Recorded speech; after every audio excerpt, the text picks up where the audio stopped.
We're starting our analysis of all the IPL teams, and we simply had to start with a team that's got all this emotion rolled up around it. From the moment Chennai Super Kings came back, were allowed back in the IPL, it's been one long soap opera that hasn't stopped. So much emotion around the return of CSK that I actually thought I'd come in with a whistle and go whistle Podu for CSK. But I thought next best, I'll wear yellow to look at what CSK fans have in store for their team. You've probably, if you're a CSK fan, made your first 11 and your backup teams. You've probably finished doing all that, so let me just add to that.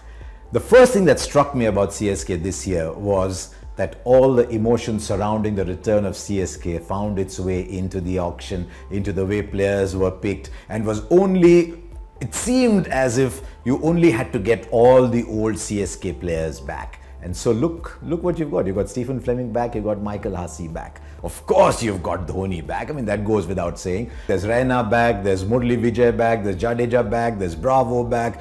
Except Ravichandran Ashwin, you've got all the old hands back. I mean, you can't go back and get a Bollinger, is retired. You can't go back and get an Albi Morkel, is retired. So you've got all those people back. So it looks like a good side. If you make your first 11, which is always the best way to judge a side, you've got lots of batting options, batting all the way down to 8 or 9. You've got enough bowling options as well. If there's one weakness that hits me, it is that they've only got one proper Indian fast bowler. I know Deepak Chahar's a good bowler, but I think they're relying far too much on Shardul Thakur at the start. You might have a situation where you'll get 2 overseas fast bowlers coming in, and then that might affect the balance of the side a little bit.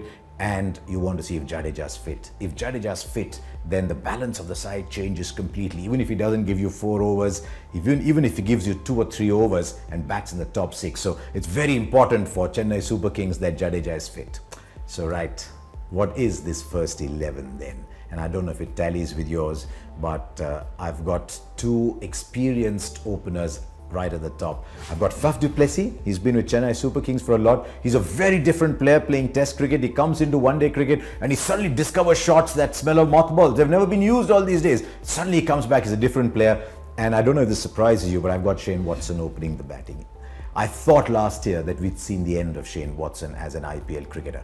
And then he had a pretty decent Big Bash, he had a pretty decent PSL. He's bowling a little bit again, he's giving you 2-3 overs, and at the top, he'll have the license to go because they bat so deep. So I've got Watson up at the top with Faf du Plessis, and then of course Suresh Raina at 3. When I mean, it's almost like you're playing at Chepauk. It doesn't matter who bats where. Suresh Raina will come into bat at 3, but I want Suresh Raina to show a lot more, take a lot more responsibility than he's had with India recently, because I think the entire batting revolves around him. And given who's to come and who you've got, I think it's a no-brainer that MS Dhoni has to bat at 4. But you never know. When Dhoni is captain of a side, you never know when he's going to come into bat, when someone else is going to come into bat, because you've got Kedar Jadhav down at 5, and I'm going to bat Ravindra Jadeja at 6, because Jadeja actually said in an interview that Dhoni wants to use him as a batsman again. And I think batsman in Jadeja has to come alive again. So there you are, you've got Jadeja at 6. Then I'm going to look at the bowling. Dwayne Bravo, there's 4 overs for you. Even if his batting has slipped a little bit, he can still play the 8-10 ball cameos that you need. You've got Shardul Thakur, you've got Karan Sharma. I think he was a very good player for Mumbai Indians. You've got either Mark Wood or Lungi Ngidi. I think Mark Wood is my number 1 choice as a fast bowler, but you've got Ngidi as a backup. There you've got 10 players. You'll find this in all the teams that I analyzed. Do they have teams of 10? And here you've got a team of 10 with 8 batsmen and 6 bowling options. What do you want to do after that? You can just play a floater, and that's why I've got Ambati Rayudu in my team as a floater. Bat him anywhere, almost like Badrinath used to be in the great CSK teams of the past. If you lose wickets early, Badrinath. If you don't lose wickets, he doesn't need to bat. So I'm seeing Rayudu as a floating finisher for Chennai Super Kings. Now what about the replacements? If you need an opener at the top, then you've got Murli Vijay.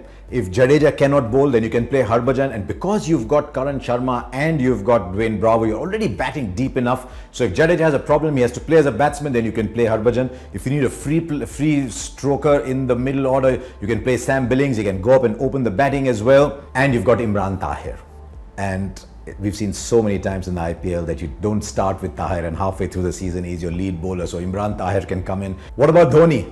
If something happens with Dhoni, no, you don't want to think of that. But if it does, either Sam Billings can keep wickets, or they've got this young guy from Tamil Nadu, Jagadish, who can just go out and set about the bowling, and there's not a lot of balls going behind the wickets anyway. So who's the key to this CSK side? I believe it's Suresh Raina, because I think he's got to go back to being the batting match winner that CSK so craves. So key for CSK is Suresh Raina. Player to watch out for, a champion player who's going through a little difficult phase in limited overs cricket, but who I believe has it in him to bounce back. My player to watch out for is Ravindra Jadeja. This is my first 11 then. This is how I think the Whistle Podu team will go out onto the field. They'll open with Watson and Duplessis. They've got Raina, Dhoni, Jadhav and Jadeja. I think Raidu, just to start off with, I don't quite know what the fitness is going to be like. And then they've got Bravo, Karan Sharma, Mark Wood and Shardul Thakur.